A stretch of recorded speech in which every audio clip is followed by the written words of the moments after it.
प्यारे विद्यार्थियों, एक बार फिर आप सभी का स्वागत है। आज हम बात करेंगे प्रश्नावली 13.2 के बेसिक के बारे में। जैसा कि हमने प्रश्नावली 13.1 में ठोसों के संयोजन का पृष्ठीय क्षेत्रफल ज्ञात किया था, ठीक इसी तरह से हमारे पास जो प्रश्नावली 13.2 है उसमें हम ठोसों के संयोजन का आयतन ज्ञात करेंगे। तो हमारा जो प्रश्नावली 13.2 के लिए टॉपिक रहेगा वो होगा ठोसों के संयोजन का आयतन।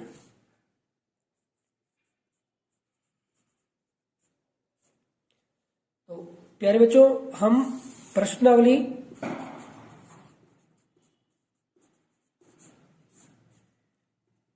13.2 में ठोसों के संयोजन का आयतन से संबंधित प्रश्नों को हल करेंगे। तो जैसे प्रश्नावली 13.1 में हमने ठोसों के संयोजन का पृष्ठीय क्षेत्रफल निकाला था, ठीक उसी तरह से हमारे पास यहाँ पे हम ठोसों के संयोजन का आयतन ज्ञात करेंगे। बस प्यारे बच्चों, इसमें आपको थोड़ा सा एक बात का ध्यान रखना है। मान लो हम किन्हीं भी दो ठोसों को संयोजित करते हैं। जैसे मान लो अगर हम एक अर्धगोला ले लेते हैं, एक अर्धगोला हमने लिया और उस पे हमने एक शंकु अध्यारोपित किया, तो इस प्रकार जो आपको आकृति प्राप्त हुई है, इस प्रकार जो आपको आकृति प्राप्त हुई है, उसका जो पृष्ठीय क्षेत्रफल आपने ज्ञात किया था, उसका जो पृष्ठीय क्षेत्रफल, संपूर्ण पृष्ठीय क्षेत्रफल आपने ज्ञात किया था, तो वो क्या था? ये जो आकृति हमें प्राप्त हुई है, इसका संपूर्ण पृष्ठीय क्षेत्रफल,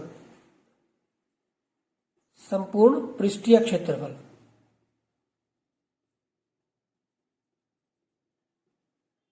ये हमारे पास क्या किया था? हमने निकाला था कि जो इसमें शंक्वाकार भाग है, यानी कि हमने शंकु का वक्र पृष्ठीय क्षेत्रफल या शंक्वाकार भाग का वक्र पृष्ठीय क्षेत्रफल प्लस अर्धगोले का वक्र पृष्ठीय क्षेत्रफल।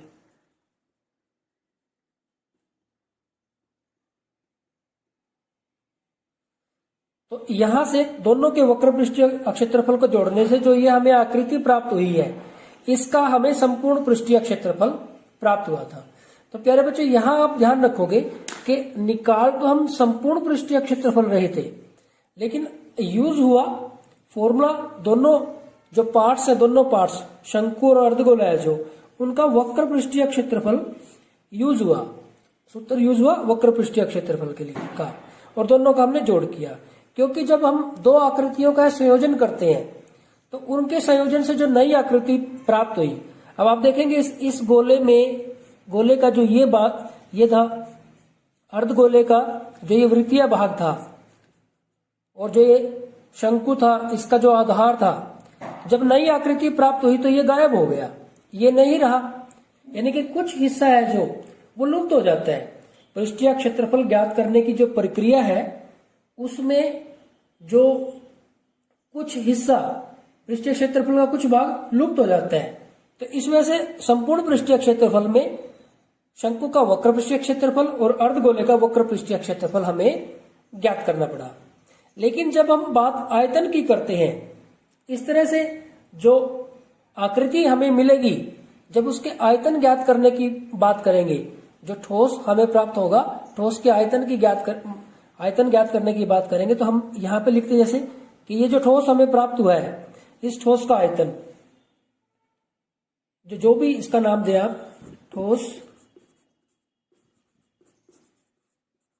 आकृति का आयतन, ये किसके बराबर होगा? इसमें जो शंक्वाकार भाग है उसका आयतन प्लस जो अर्धगोला है उसका आयतन।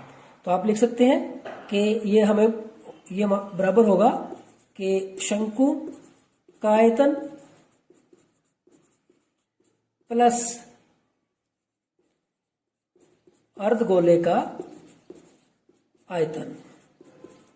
तो प्यारे बच्चों यहां से तो ये हमारे पास जो प्रश्नावली होगी वो और भी ज्यादा आसान होगी, क्योंकि इसमें तो हमें सोचना ही नहीं है, क्योंकि संपूर्ण पृष्ठीय क्षेत्रफल के बारे में तो हमें सोचना पड़ता है, क्योंकि उसमें कुछ भाग जब हम ठोसों का संयोजन करते हैं तो उसमें कुछ का भाग है जो विलुप्त हो जाता है, गायब हो जाता है, क्योंकि जब उनको संयोजित करेंगे तो कुछ भाग उसमें से हमें नहीं दिखेगा, विलुप्त हो जाएगा।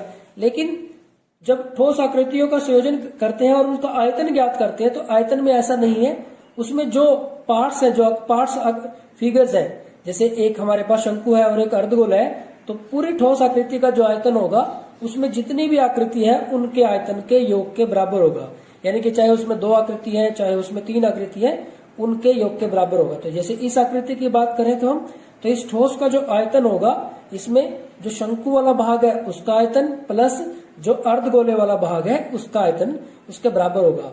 ठीक इसी तरह से जैसे हम अगर एक कैप्सूल की बात करें, जैसे हमारे पास प्रश्नावली हमारे पास 13.1 में भी आया था कि हमारे पास एक कैप्सूल है, तो यहां से इसके अगर हम आयतन की बात करेंगे तो इसके बीच का ये जो भाग है वो हमारे पास क्या था, बेलन, और जो दोनों सिरे हैं वहां पे अर्धगोले हैं, यहां पे भी ये सिरा भी इसका और ये सिरा भी इसका, तो ये दोनों सिरे क्या है हमारे पास, अर्धगोले हैं। तो ये जो आकृति है इसका आयतन क्या होगा, बेलन का आयतन प्लस इस वाले सिरे का आयतन प्लस इस वाले सिरे का आयतन। तो यहां से बिल्कुल सिंपल कॉन्सेप्ट है प्यारे बच्चों। जो भी आपको आकृति दी हुई है, जो आकृति है हमारे पास, उसमें जितने भी भाग है, जिस प्रकार के भाग से वो बनी है, जिस ठोस से वो बनी है, उसका आयतन हम ज्ञात करके उनको जोड़ देंगे तो हमारे पास ठोस के संयोजन से जो नई आकृति बनी है उसका आयतन हमें प्राप्त हो जाएगा। तो ये आपको बस ध्यान रखना है। अगर क्वेश्चन नंबर 1 की हम बात करें तो इसमें कहा गया है कि एक ठोस एक अर्धगोले पर खड़े एक शंकु के आकार का है। एक ठोस एक अर्धगोले पर खड़े एक शंकु के आकार का है। अर्धगोले पर एक शंकु बना हुआ है जिसकी त्रिज्याएं 1 सेंटीमीटर और शंकु की ऊंचाई उसकी त्रिज्या के बराबर है। दोनों की त्रिज्याएं कितनी है, 1 सेंटीमीटर है, यानी कि जो अर्धगोला है उसकी त्रिज्या और शंकु के आधार की त्रिज्या 1 सेंटीमीटर है, और शंकु की ऊंचाई उसकी त्रिज्या के बराबर है, तो शंकु की ऊंचाई भी उसकी त्रिज्या के बराबर है। इस ठोस का आयतन पाई के पदों में ज्ञात कीजिए। ये जो ठोस हमें प्राप्त होगा उसका जो आयतन है हमें पाई के पदों में ज्ञात करना है। तो प्यारे बच्चों, बिल्कुल जैसे हमने अपने बेसिक वीडियो में बनाई थी आकृति, वैसी ही आकृति है हमारे पास प्रश्न संख्या 1 में है। तो अगर हम इसको देखें तो यहाँ पे क्या कहा गया है कि एक ठोस एक अर्धगोले पर खड़े एक शंकु के आकार का है। एक जो ठोस है वो एक अर्धगोले पर, तो हम एक अर्धगोला बनाते हैं, ये हमारे पास एक अर्धगोला हो गया, इस पर खड़े एक शंकु के आकार का है। तो ऐसा एक ठोस है और इसमें बताया गया है जिसकी त्रिज्याएं, यानी कि ये जो त्रिज्या है वो 1 सेंटीमीटर है, यहां से यहां तक कह लो या यहां से यहां तक कह लो, तो ये जो त्रिज्या है वो 1 सेंटीमीटर है। त्रिज्या हमारे पास 1 सेंटीमीटर है। और जो ये शंकु है हमारे पास, शंकु की ऊंचाई और त्रिज्या बराबर है, तो शंकु की त्रिज्या 1 सेंटीमीटर है तो शंकु की ऊंचाई भी 1 सेंटीमीटर होगी। इस ठोस का आयतन पाई के पदों में ज्ञात कीजिए। तो बिल्कुल आसान क्वेश्चन है प्यारे बच्चों। हमारे पास दिया हुआ है कि अर्धगोले की जो त्रिज्या है और जो शंकु की त्रिज्या है, शंकु की त्रिज्या ये दोनों ही बराबर हैं। दोनों को हम क्या लिखते हैं, आर। ये कितनी दी हुई है, 1 सेंटीमीटर। और दूसरी बात, जो शंकु की ऊंचाई है, शंकु की ऊंचाई वो त्रिज्या के बराबर है। शंकु की ऊंचाई त्रिज्या के बराबर है, यानी कि वो भी कितनी है, 1 सेंटीमीटर है। तो प्यारे बच्चों, आप लिखना चाहो तो लिख सकते हो कि अर्ध, ऐसा भी लिख सकते हैं कि अर्ध गोलाकार भाग की त्रिज्या या शंक्वाकार भाग की त्रिज्या। तो कॉन्सेप्ट क्लियर है, क्योंकि यहाँ पे ऐसे लिखा हुआ है कि अर्धगोले पर खड़ा है कि शंकु के आकार का है। तो अब यहां से हमारे पास हमें क्या करना है, ठोस का आयतन ज्ञात करना है, तो हम लिखेंगे कि ठोस का आयतन, जो ठोस हो है उसका आयतन क्या होगा, बराबर है। ठोस का आयतन किसके बराबर होगा, हम लिख देंगे कि अर्ध गोलाकार भाग का आयतन प्लस दूसरा क्या है हमारा, शंक्वाकार भाग का आयतन। तो ये उस ठोस के आयतन के बराबर हो जाएगा। अर्धगोले का आयतन, गोले का आयतन होता है 4/3 पाई आर क्यूब, अर्धगोले के लिए हो जाएगा 4/3 का आधा हो जाएगा, यानी कि 2/3 पाई आर क्यूब प्लस शंक्वाकार भाग का आयतन, शंकु के आयतन का हमारे पास फॉर्मूला है 1/3 पाई आर स्क्वायर एच। तो ये जो फॉर्मूला है इसमें हम अब वैल्यू पुट कर देंगे। तो जब यहाँ पे अब देखिए पाई में ही निकालना है, तो पाई को तो रहने देते हैं क्योंकि पाई के पदों में हमें ज्ञात करना है, तो पाई की जगह पे 22/7 इसमें आप नहीं लिखेंगे। तो यहां से आप देखें कि इसमें से जो कुछ कॉमन आ रहा है उसको कॉमन भी निकाल सकते हैं।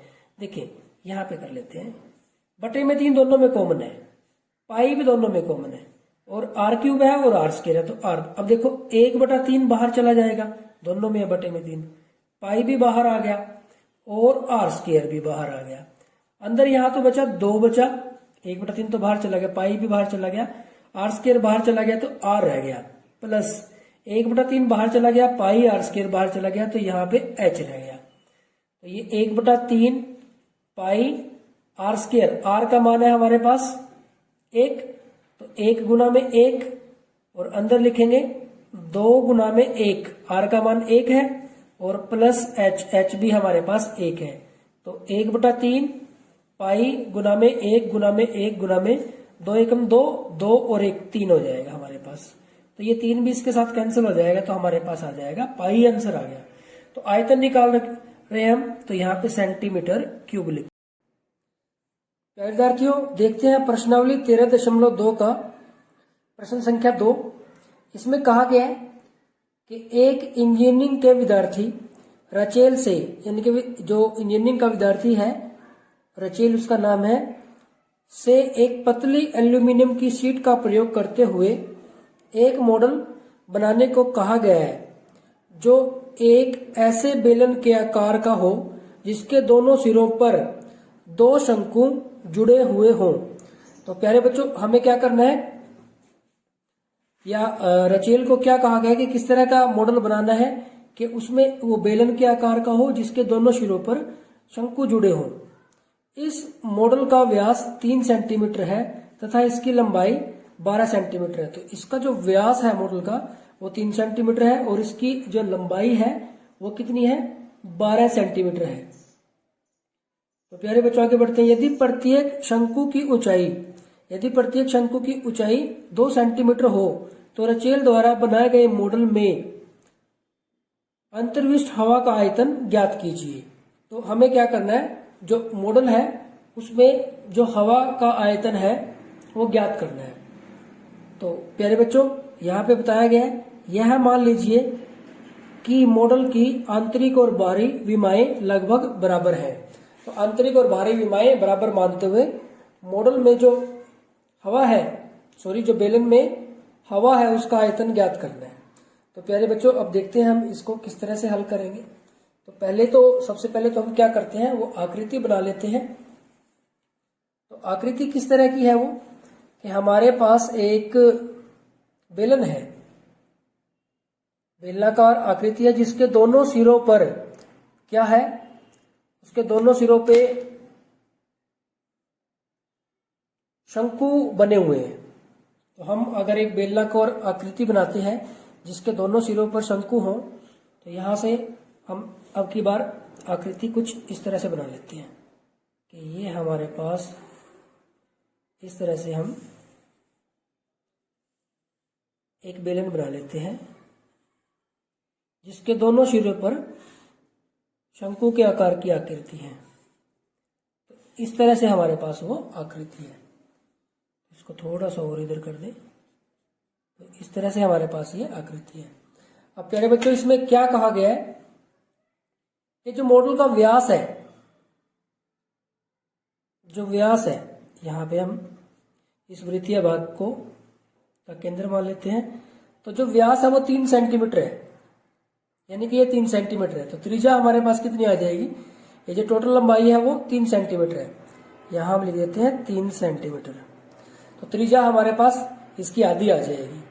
और क्या बताया गया है कि इसकी कुल लंबाई है, जो इसकी जो यहां से लेके और यहां तक जो इसकी कुल लंबाई है वो कितनी है, 12 सेंटीमीटर है। तो और क्या बताया गया है कि जो शंकु है, शंकु की जो ऊंचाई है वो कितनी है, 2 सेंटीमीटर है। यानी कि ये जो ऊंचाई है ये भी बता दी गई है हमें कि ये 2 सेंटीमीटर है, या ये कह लो कि ये भी हमारे पास 2 सेंटीमीटर है। तो हमें क्या करना है कि इसमें जो मॉडल में कितनी हवा आ सकती है, या जो, क्योंकि यहां पे कहा गया था, एक मॉडल बनाने को कहा गया जो एक ऐसा बेलन के आकार का है, यानी कि बेलनाकार मॉडल है जिसके दोनों सिरों पर शंकु लगा हुआ। तो हम ये कह सकते हैं कि, या तो सिंपली हम लिख दें कि मॉडल, जो मॉडल है, मॉडल में हवा का आयतन बराबर है, किसके बराबर होगा, बेलनाकार भाग के आयतन के प्लस इस सिरे पे शंक्वाकार भाग के आयतन के प्लस इस सिरे पे भी जो शंक्वाकार भाग है उसके। तो तीनों का जो आयतन है वो हम उसमें प्लस कर देंगे, तो हमारे पास क्या आ जाएगा, जो मॉडल में हवा है उसका आयतन हमारे पास आ जाएगा। तो प्यारे बच्चों, अब इसमें जो जो डाटा दिया हुआ है हम सबसे पहले उसको लिख लेते हैं। तो हमें सबसे पहले क्या दिया हुआ है, एक तो है हमारे पास, अगर हम बात करें कि व्यास दे रखा है हमारे पास कितना, बेलन का व्यास कह लो या फिर शंकु का आधार का व्यास कह लो। तो बेलनाकार भाग का व्यास ये बराबर है शंक्वाकार भाग का व्यास, ये बराबर है हमारे पास, इसको हम डी लिखें तो ये कितना है हमारे पास, 3 सेंटीमीटर। तो बेलनाकार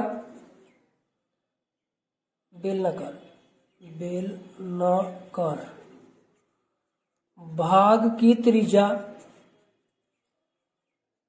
बराबर है शंक्वाकार जो भाग है, भाग की त्रिज्या जिसको हम किससे लिखते हैं, आर से। तो कितनी हो जाएगी, 3/2 सेंटीमीटर। तो ये हमारे पास त्रिज्या आ गई। और हमारे पास क्या है, जो बेलनाकार भाग है उसकी ऊंचाई दे रखी है हमारे पास, क्या दे रखा है कि जो हमें कुल लंबाई दे रखी है, और क्या दे रखा है, जो शंक्वाकार है, जो शंकु है उसकी ऊंचाई दे रखी है, शंकु की ऊंचाई दे रखी है। तो यहां पे लिखेंगे हम शंक्वाकार भाग की ऊंचाई, जिसको हम h मानते हैं। तो ये हमारे पास कितनी है, 2 सेंटीमीटर, h का पता चल गया। अब देखो मॉडल की कुल लंबाई कितनी है हमारे पास मॉडल की कुल लंबाई यह है हमारे पास 12 सेंटीमीटर। तो मॉडल की कुल लंबाई अगर हमारे पास 12 सेंटीमीटर है तो हम बेलन की लंबाई या ऊंचाई ज्ञात कर सकते हैं। बेलन की ऊंचाई यूज करते हैं हम, तो कितनी होगी प्यारे बच्चों, देखो 12 इसकी कुल लंबाई है हमारे पास ये। तो इधर से यहां तक 2 कम हो गया, 2 सेंटीमीटर, और यहां से यहां तक भी 2 सेंटीमीटर कम हो गया।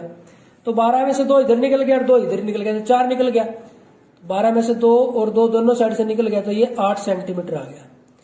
तो बेलन की ऊंचाई को भी हम h मानते हैं, तो ये तो कंफ्यूजन होगा भी h और ये भी h और ये भी h, r तो दोनों की सेम है लेकिन h तो दोनों की सेम नहीं है।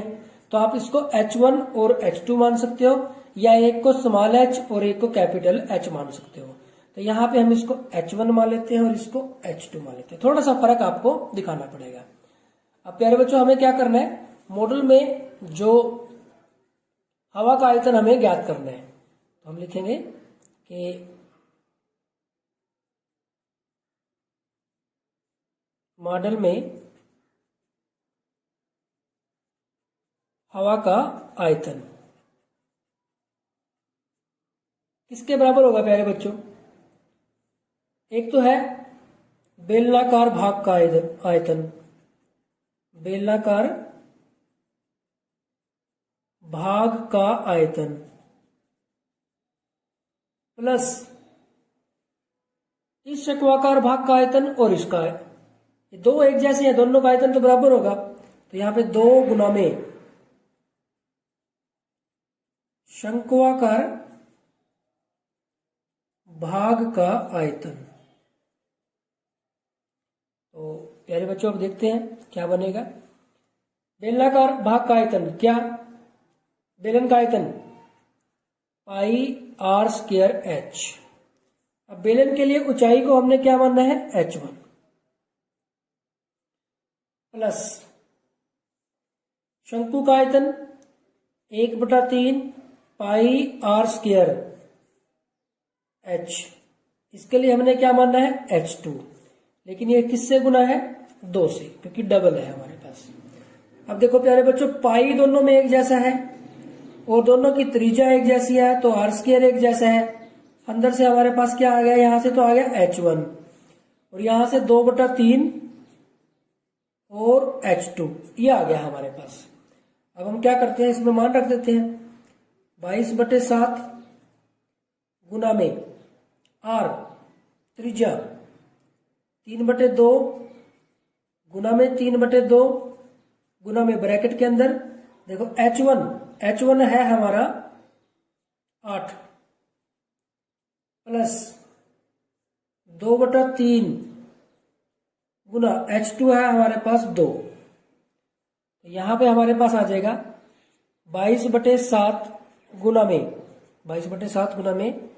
3/2 गुना में, यहां पे भी 3/2 गुना में, यहां ब्रैकेट में लिखें तो देखो हमारे पास ये है 8 प्लस ये आ गया 2 दूनी 4, 4/3।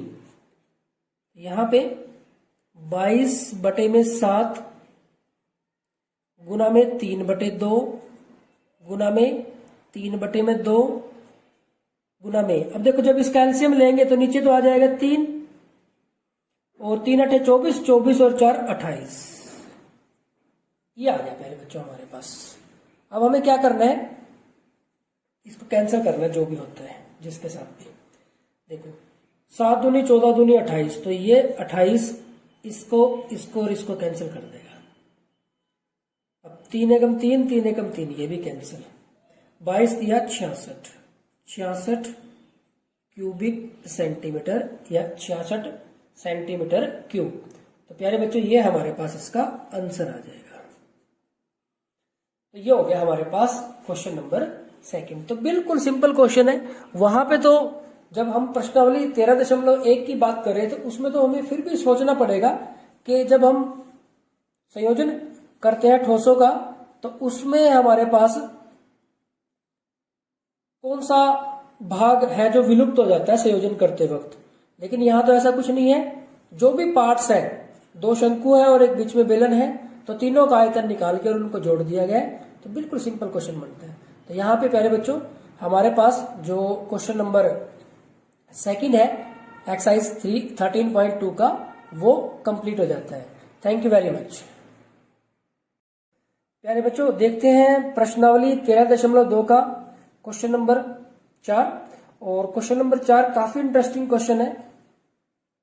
इसमें कहा गया है कि एक कलमदान, पेन स्टैंड की बात हो रही है, घनाभ के आकार की एक लकड़ी से बना है जिसमें कलम रखने के लिए 4 शंक्वाकार गड्ढे बने हुए हैं। घनाभ की विमाएं 15 सेंटीमीटर, 10 सेंटीमीटर और 3.5 सेंटीमीटर है।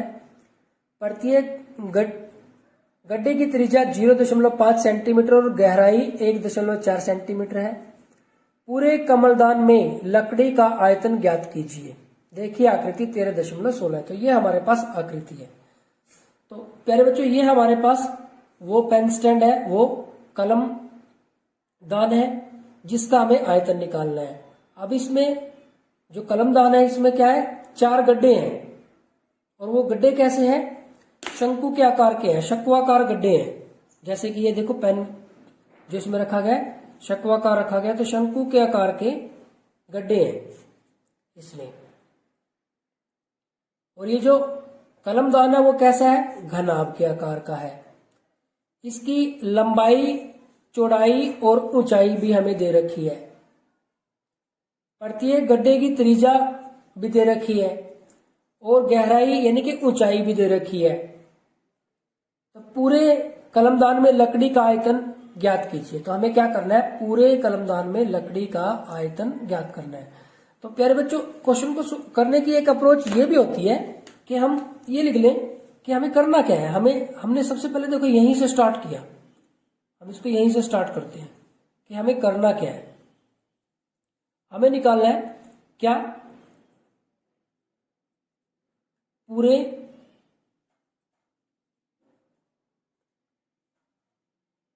कलमदान का आयतन।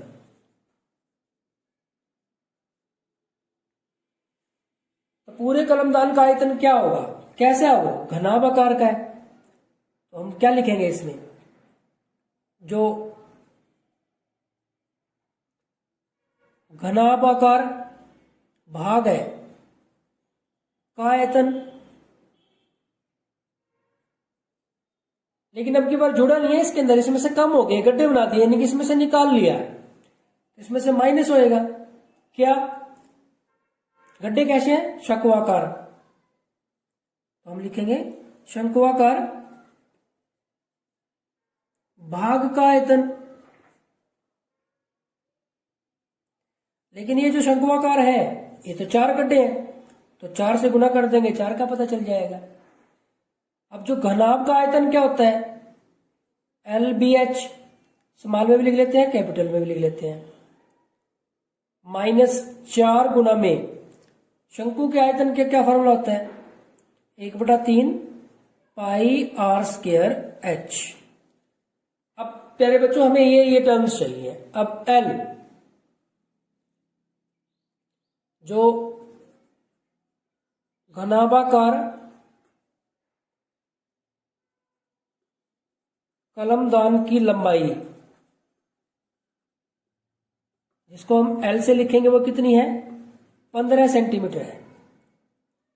इसी तरह से घनाभाकार कलमदान की चौड़ाई भी जिससे लिखेंगे वो कितनी है, 10 सेंटीमीटर। और इसी तरह से घनाभाकार कलमदान की ऊंचाई h वो कितनी है, 3.5 सेंटीमीटर। और क्या है प्यारे बच्चों, जो शंक्वाकार भाग है, भाग की त्रिज्या जिसको हम r कहते हैं, वो 0.5 सेंटीमीटर है। और उसकी गहराई, ये गहराई यानी कि इसकी ऊंचाई, देखो यहां ये है जो यहां से यहां तक, यानी कि इसकी ऊंचाई होगी। तो शंक्वाकार भाग की गहराई या फिर